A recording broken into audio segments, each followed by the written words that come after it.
Olá, eu sou o João Paulo Brauni Guerra e sejam muito bem-vindos ao PG Talks. Esse é o nosso primeiro episódio de uma série sobre o Real Digital, a moeda digital do Banco Central do Brasil.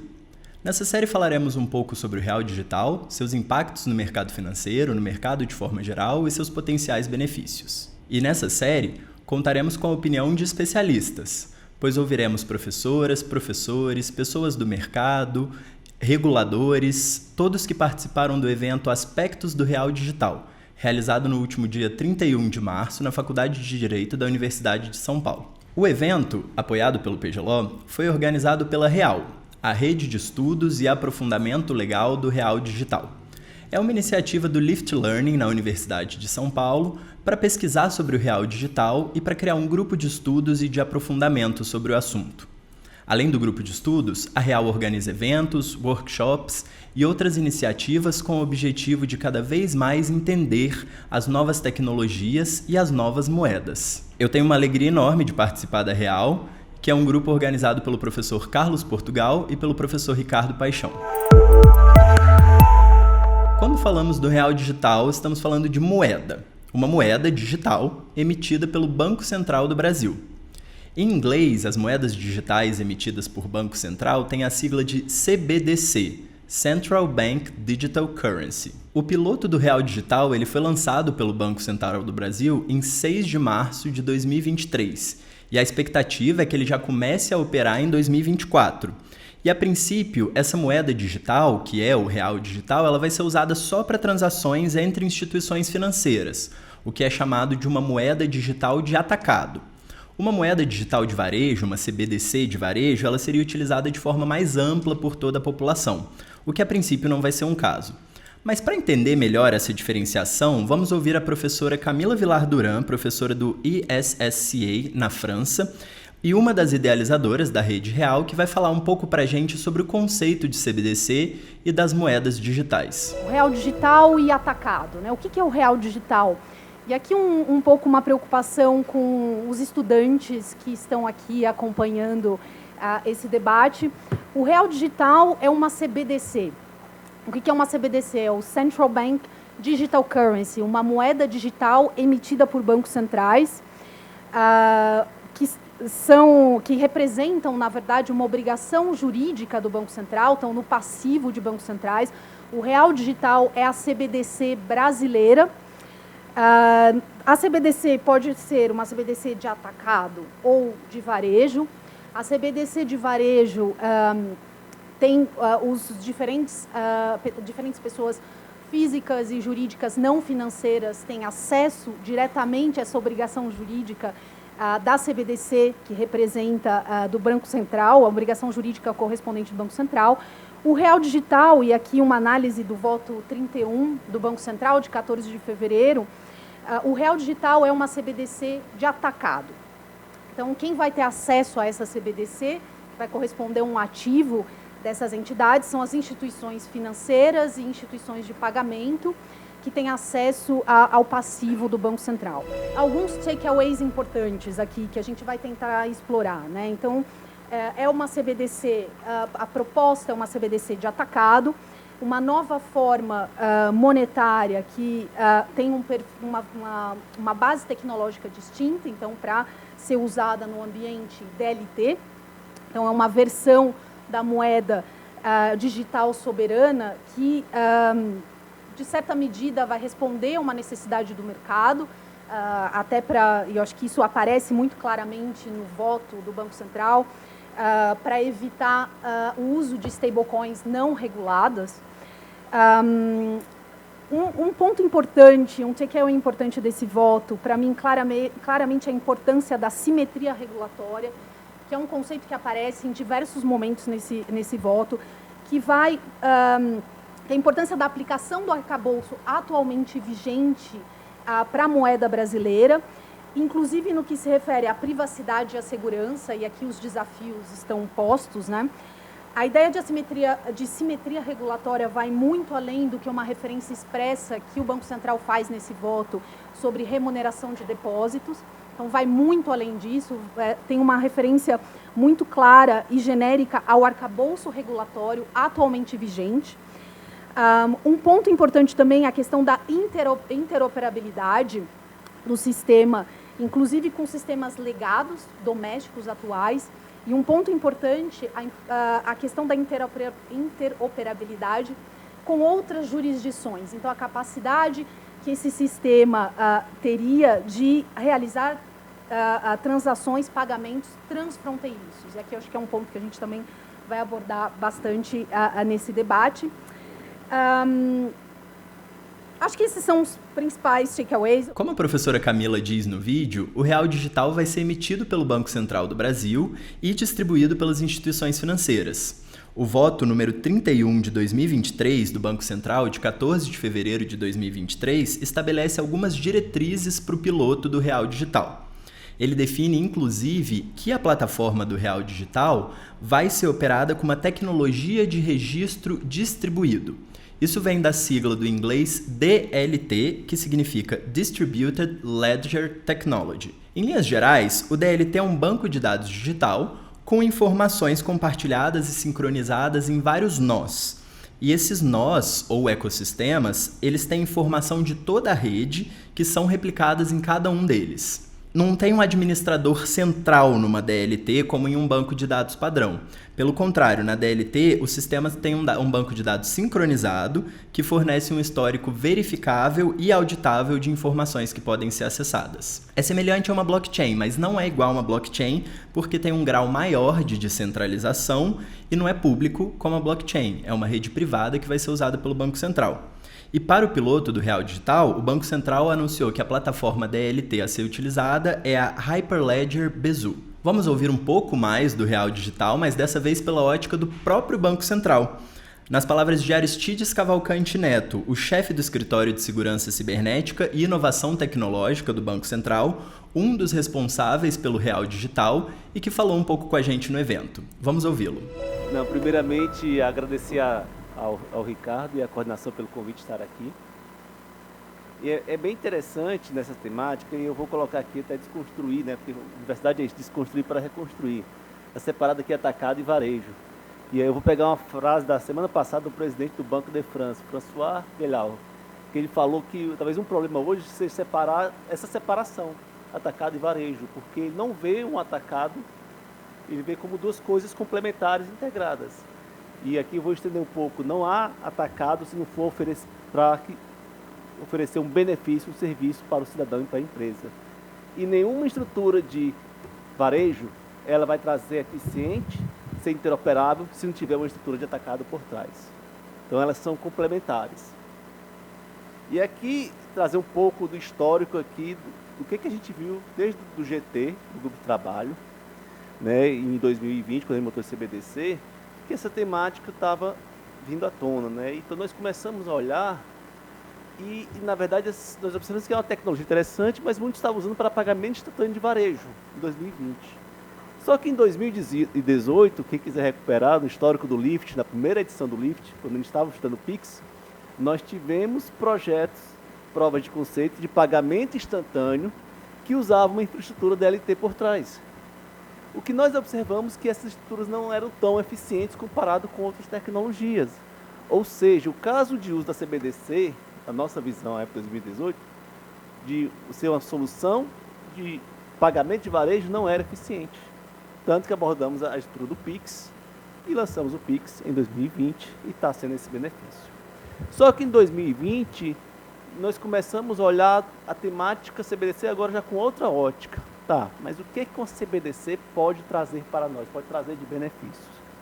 E durante o GT é bem interessante que a gente discutiu, debateu muito, e observamos, não, pagamento instantâneo já está resolvido com o Pix. E começamos a ver o que essa tecnologia tem de realmente de robustez, quais são as forças dessa tecnologia.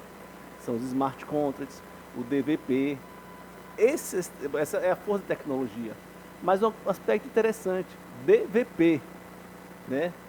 Sempre tem algo a trocar, existe outra coisa, não existe por si só. O Pix é interessante que você faz um Pix porque você materializa uma troca por algo físico. Essa tecnologia, ela materializa uma troca de algo que está digitalizada. Então ela não vem só. O real digital não existe por si só. Então começamos a ver esse momento e observamos, poxa, mas é isso que a gente pensa. Tá, mas isso só vai fazer sentido se o mercado realmente tiver ideias para contribuir sobre isso. Não adianta, o regulador não vai oferecer um serviço de varejo. Então foi aí que começamos a fazer o webinar e fizemos o Lift Challenger. E por que justamente Challenger? Era o desafio. Tá, mercado, o que é que você acha que uma CBDC pode trazer de ganhos de eficiência, trazer de novo modelo de negócio que o Pix já não endereçou? A pergunta, o grande desafio era esse. Fomos explorar esses casos, principalmente o DVP, o DVD, o Cross Border Payment, tentando enxergar o que é que o mercado estava vendo para construir. E aí, interessante que, ao longo que a gente vai vendo as coisas, porque a gente discute muitas coisas aqui em teoria, mas quando a gente vai vendo as implementações, as focas, a gente vai vendo as coisas reais. E até em alguns projetos a gente começou a fazer perguntas que geravam dúvidas por trás. Por exemplo, você para isso precisa de uma moeda tokenizada? Preciso. Precisa realmente ser uma liability do Banco Central, uma CBDC? Não, desde que outra parte aceite. Porque tem duas preocupações hoje dos reguladores com a CBDC totalmente de varejo. A desintermediação financeira. Sim, causa impactos, talvez, para crédito. 2, não é papel de Banco Central oferecer serviço de varejo, por questões de conflito do seu papel de supervisor e regulador com provimento de serviços de varejo. Então, a gente observou o seguinte, então se eu conseguir uma forma de ter essas moedas que podem ser emitidas segundo regras bem claras e definidas pelos provedores de pagamento, e elas puderem ser interoperáveis e transparentes, como o Pix hoje é para você. Você faz um Pix e recebe o Pix de uma pessoa, você não sabe de quem é, de qual banco geralmente a pessoa é, para você não interessa, você faz, é transparente. E se eu puder ter uma estrutura de atacado interbancário por trás, dando esse suporte, isso pode realmente gerar uma infraestrutura de pagamento. E para quê? E aí começou-se a mostrar nos projetos a conjunto de tokenização de ativos. Ou seja, eu trazer uma nova plataforma focada nessa economia digital, numa economia tokenizada, focada numa inclusão financeira, porque inclusão financeira para nós não é somente inclusão de serviço de pagamento, é inclusão num outro conjunto de portfólio de serviços, investimento, crédito. E aí, muito inspirado que a gente viu algumas coisas no modelo DeFi. O modelo DeFi é uma parte interessante dos reguladores, quando você fala com os reguladores de diferentes mundos. Muitos têm uma ojeriza. Por quê? Por causa dos gaps de governança, os modelos de emissão não são claros, não traz uma segurança, muitas vezes, para a população final. Como a gente diz, para a nossa vovozinha que queira realmente usar aquilo, ela não vai. Mas por outro lado, os reguladores reconhecem, mas as tecnologias usadas lá são extremamente interessantes. Como é que a gente pode, então, trazer essas tecnologias para o setor regulado, tentando se inspirar nos modelos, construindo realmente um setor financeiro mais inclusivo com novos modelos de negócio? É essa página em branco que estamos agora, que queremos construir com o mercado. É este o momento. Pegar através desse piloto, e aí o piloto que se pretende, falando lá, é o real digital com o real tokenizado, e aqui colocamos só um ativozinho, que vai ser o título público federal tokenizado, para tentar começar a achar esses caminhos básicos, a porta de entrada para todo um futuro de novos modelos e serviços financeiros que virão aí nos próximos anos. Muito interessante a fala do Aristides. E além da gente entender um pouco os detalhes e o movimento que levou o Banco Central a pensar na ideia do real digital, a gente também precisa entender um pouco o porquê. Qual que é o motivo de uma CBDC, de uma moeda digital emitida pelo Banco Central? Quem vai tentar responder um pouco esse questionamento para a gente é a Cíntia Barbosa Almeida, gerente de pagamentos e novas tecnologias do Itaú. Na hora que eu comentei que CBDC para quê, eu acho que o Daniel também trouxe muito isso. A gente já tem Pix que endereçou tanta coisa, né? Por que a gente vai trazer essa perspectiva? E a resposta é infra. Cara, de fato porque na hora que você está falando Pix não endereça smart contract. Então não tem como você fazer nada programável ali dentro. É literalmente só o pagamento. Ele não vai fazer mais nada. E lembrando, SPI, por exemplo, também não conversa com STR. São infraestruturas totalmente apartadas, então a gente tem reservas alocadas para cada uma delas apartadas. E aí você começa a ver o nível da complexidade que é você mexer nessas coisas. Porque além de ser apartado, eu também tenho propósitos aqui diferentes. Então tem gente que vai usar a CBDC também com muito viés do instantâneo, coisas que o Pix já nos trouxe, não é mais tanto o nosso foco.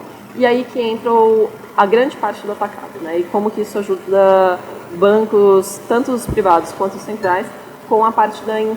Não faz tanta diferença, sim, se você coloca o mundo inteiro ou só 2 para negociarem as suas moedas. É muito mais quais são os objetivos dos bancos centrais com as suas CBDCs. O que eles querem endereçar com isso? O que eles vão colocar na rua para tanto atacado quanto varejo em relação a essa funcionalidade. E quando eu falo o que eles vão fazer, é literalmente definir qual que é o papel disso daqui, para quem que eu vou abrir, definir como que eu vou ou não delegar determinadas funções que eu acho que não é o meu nó enquanto validador que precisa fazer, isso daqui eu posso delegar para um banco privado e eu faço a minha supervisão depois. Eu vou mudar a minha regulação em determinados pontos para endereçar o que eu estou esperando aqui que o mercado entregue. E uniformização e talvez chegar em algo mais padronizado sobre regras gerais e que todo mundo tem que endereçar e se preocupa. Então aqui a gente está falando de PLD, a gente sempre está falando de sigilo, segurança e privacidade. Em que medida a gente consegue garantir essas coisas? Então, o fato de ser visível e disponível, né, para todos que estão ali, como que a gente endereça esses pontos? Um complemento interessante à fala da Cíntia é justamente a tentativa da Tamila Talarico, sócia líder em criptoativos e blockchain da Ernst Young, em tentar determinar a natureza jurídica de um criptoativo ou de uma moeda digital. E eu falo em tentativa porque a própria Tamila reconhece a dificuldade de se categorizar e definir o que são esses institutos. Vamos ouvi-la.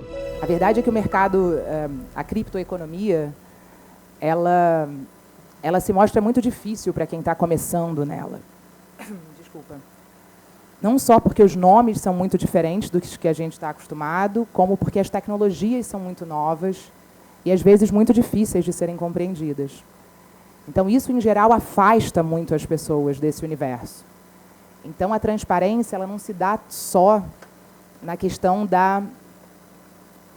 de tentar equilibrar um pouco a assimetria informacional, né, do investidor, talvez desse novo investidor que está vindo, mas também na experiência que esse novo investidor vai ter quando ele for lidar diretamente com a economia tokenizada. E eu estou dizendo isso porque quem já investiu em cripto hoje sabe que ou você faz isso via uma exchange, que de fato tem feito um trabalho muito belo em trazer esses novos clientes, essas novas pessoas para essa economia, porque facilita o acesso.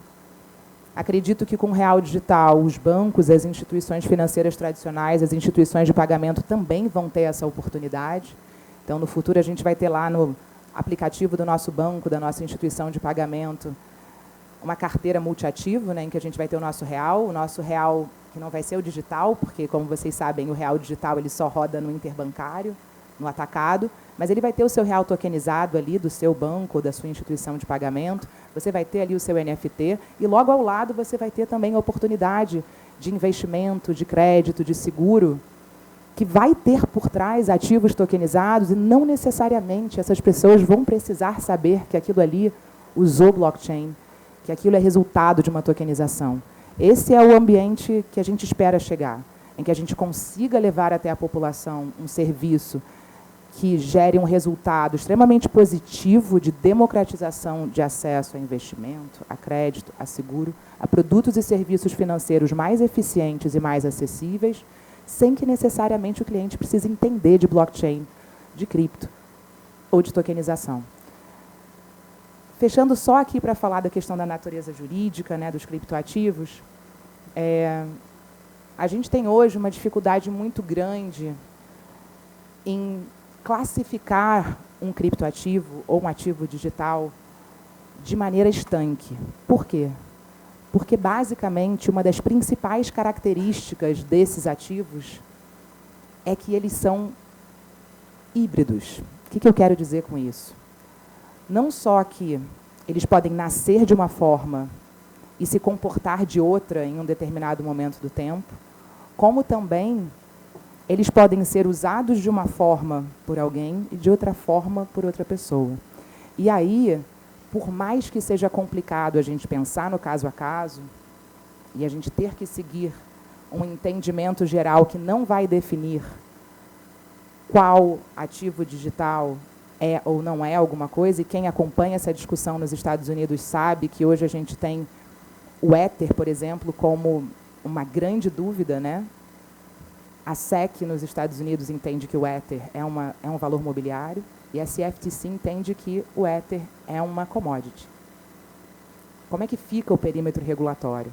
O que é importante a gente entender é que, em muitas situações, o perímetro regulatório ele vai ser compartilhado. É difícil para a gente compreender isso hoje, porque a gente não esteve ainda diante de ativos de uma natureza híbrida, mas a gente está cada vez mais se aproximando disso. Essa é uma realidade e os reguladores vão ter um trabalho muito grande nesse sentido, porque o que a gente não pode é ver o que a gente tem visto nos Estados Unidos, principalmente, que é regulation by enforcement, né?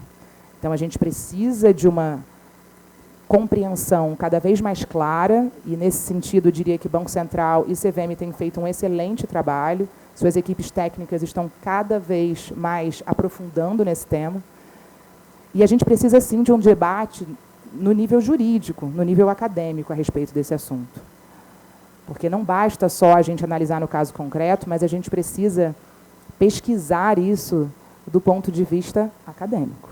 Então, assim, fica aqui o meu convite para todos aqueles que são pesquisadores e operadores do direito. João Pedro falou mais cedo, né? Leia um white paper. É muito difícil. Mas, se você for conseguindo fazer ali uma tradução e deixar de lado alguns termos mais técnicos, a gente precisa entender como cada token opera em cada projeto, como cada token se transforma ao longo do tempo.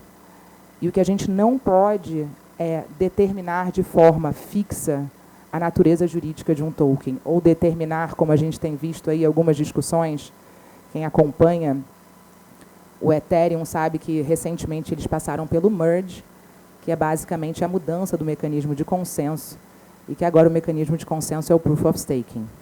Então, a gente tem a SEC querendo determinar que todo staking, ou todo token que participa de um staking é um valor mobiliário.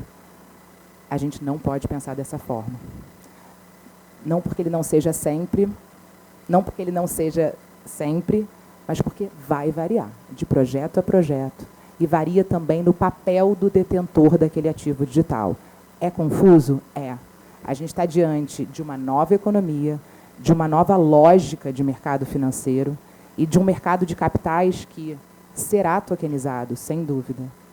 Então, a programabilidade ela vai trazer muitos benefícios, o real digital ele vem nessa linha, e a união do que a gente tem com esse novo mecanismo de liquidação que o real digital vai viabilizar, com todo esse avanço tecnológico dessa infraestrutura, aliado ao mercado financeiro de capitais, vai trazer benefícios tanto para os agentes autorizados e participantes desse mercado, como para a população.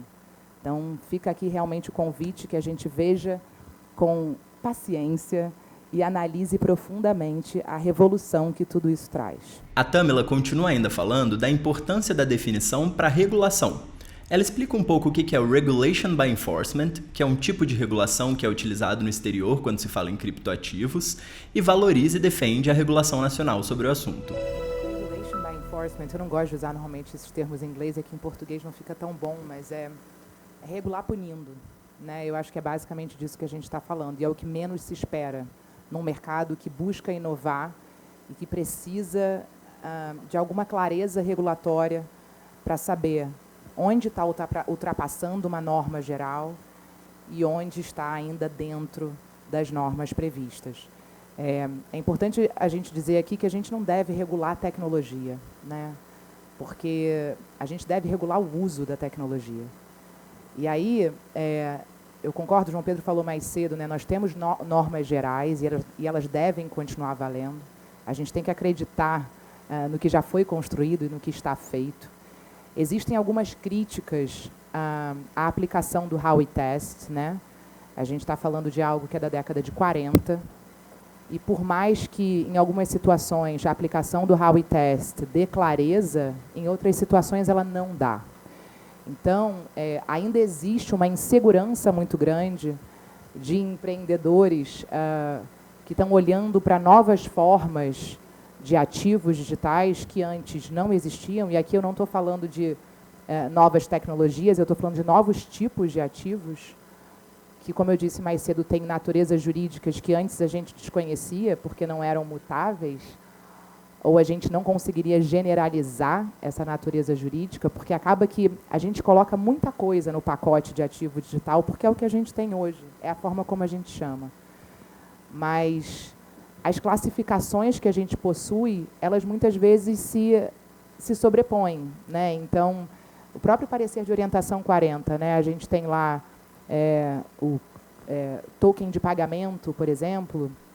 A gente poderia pensar que uma stablecoin regulada, por exemplo, é um token de pagamento. Se a gente está falando aqui de usar o real digital como uma ferramenta de liquidação dos novos serviços financeiros da economia tokenizada, a gente poderia pensar que o real tokenizado é um payment token.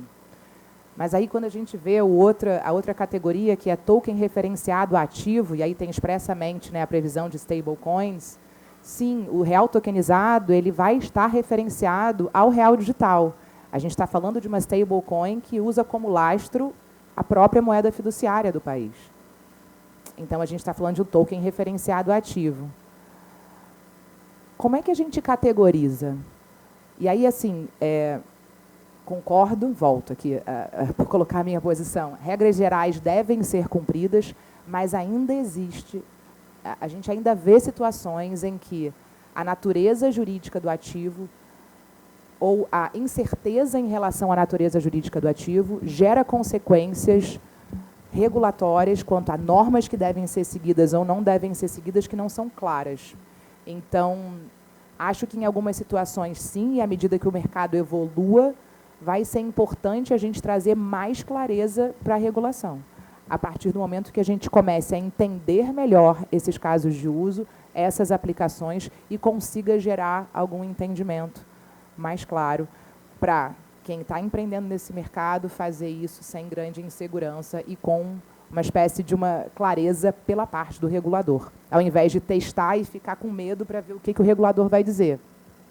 Então, acho que é isso. A fala da Tamila nos aponta um caminho interessante sobre essa questão, que é como será a regulação dessa nova moeda.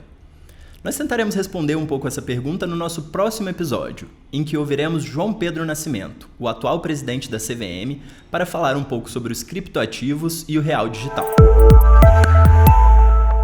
Durante o evento, tivemos a oportunidade de conversar com alguns dos participantes a respeito da opinião deles sobre o real digital. Confira essa entrevista. João, muito obrigado pela participação no evento. Novamente, é um enorme prazer tê-lo aqui. E agora, na entrevista, a gente queria discutir um pouquinho e saber um pouco a sua opinião. Qual você acha que vai ser o impacto do real digital no mercado de capitais? Eu acho que o real digital vai ter vários impactos no mercado de capitais. Primeiro, porque eu acho que ele vai trazer uma cesta de funcionalidades, automação, liquidação, pagamentos. Então, vamos imaginar, por exemplo, a velocidade com que intermediações poderão acontecer, compra e venda de ações, pagamento de dividendo dentro de eventuais blockchains que venham a ser desenvolvidas por determinadas companhias abertas que queiram se organizar dentro de DLTs. Enfim, a experiência trazida pelo real digital vai ser uma experiência de melhorar a interface que existe entre o analógico e o digital na temática pagamentos. Então, para o mercado de capitais isso vai ser bem interessante e é por isso que a gente está olhando para isso e pensando também no nosso Open Capital Markets, que é trazer um pouco da experiência das finanças descentralizadas para dentro do mercado de capitais, e a gente está bastante entusiasmado com tudo isso. Legal, muito obrigado, João. Obrigado a você. Um abraço. E se você gostou do nosso podcast, não deixe de nos seguir no Instagram, no LinkedIn, no Facebook, no YouTube e nas melhores plataformas de áudio, onde você nos encontra como PGLAW, P-G-L-A-W. E para qualquer dúvida ou comentário, pode mandar no e-mail info@pg.law. Muito obrigado e até a próxima!